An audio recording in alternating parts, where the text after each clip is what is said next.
Hello, I'm Pastor Travis Clark over here at First Baptist Church of Caldwell. We're continuing our missions month, and this week excited to have Brother Alvin Yankana here, and he's a missionary going to Guyana, and really pumped to have him here. He had an incredible message this morning, and asked him just to kind of come on here and answer some questions. So thank you so much for being here. Thanks for having me, time. brother. Yes, sir. So we know your dad. We know that your father's been a missionary for, I'm not sure exactly how long. So if you could tell us how long he's been a missionary. Sure, And yes. I guess you probably were a part of the field there. Yes, and sir. all of that. So Yeah, so I'm 32 years old right now, and I remember I was 15 years old. I had my 15th birthday in Guyana when we made that transition. My dad's still there, so he's been there for at least 17 years. Wow. Still working, still staying faithful to the Word and to the gospel. So how was that being a teenager? When you're younger, you kind of don't really, maybe not as gravitated towards things, but as a teenager, kind of getting taken away from everything to Guyana, was that a good experience? At first, was it negative? How did you kind of navigate that as a young person developing your own faith? Personally, I was excited for the new world and the new culture and so on. It came with challenges, but you know, God has a way of really working through challenges and through new and different things in our lives, even to form us and to mold us and to shape us. And honestly, I mean, that's when I formed a lot of my convictions, my personal convictions. Amen. Amen. That's great. And I met you years ago at a dinner. I think Brother Lacho was here in the States, and you were here, and you were married. You went to Bible college. You graduated. You were a police officer. Yeah. Seemed like everything was kind of in that direction. Having a good life in Missouri, serving at your church, and now you're becoming a missionary to Guyana. How did all that happen for you? Yes.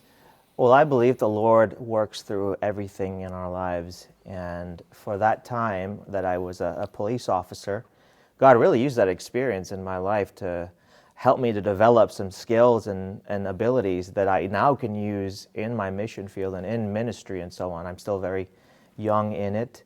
But when I realized the call that God had placed in my life, not to just be actively involved in serving my church, which I was serving in the church, but to be a missionary to Guyana, I had to do something about it. Amen. Amen. And it's been a walk of faith. Yeah. I haven't figured it all out, but God has, and sometimes He just expects us to take one step of faith followed by another and another as He leads. Amen. So at this time, you quit your job, sold your house. Yep. And you're just Quit kind of my here. job, the house is gone, and we've just been on deputation and moving around church to church. And like I said, it's been a walk of faith, but God's been faithful and good. Amen.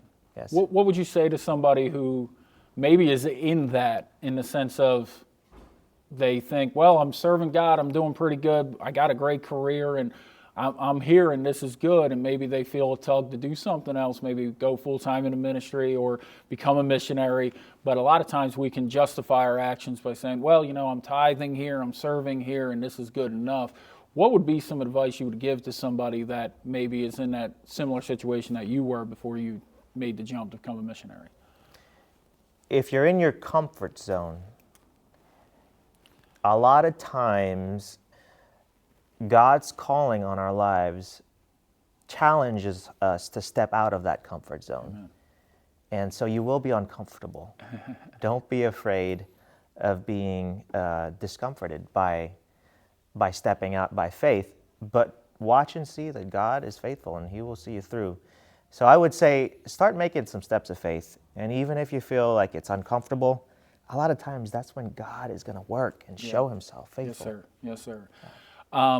You will be going to Guyana, serving with your dad, but there's a new church plant, and that's what you'll be pretty much taking over when you get there? Yes, sir. Can you tell us a little bit about that? Absolutely.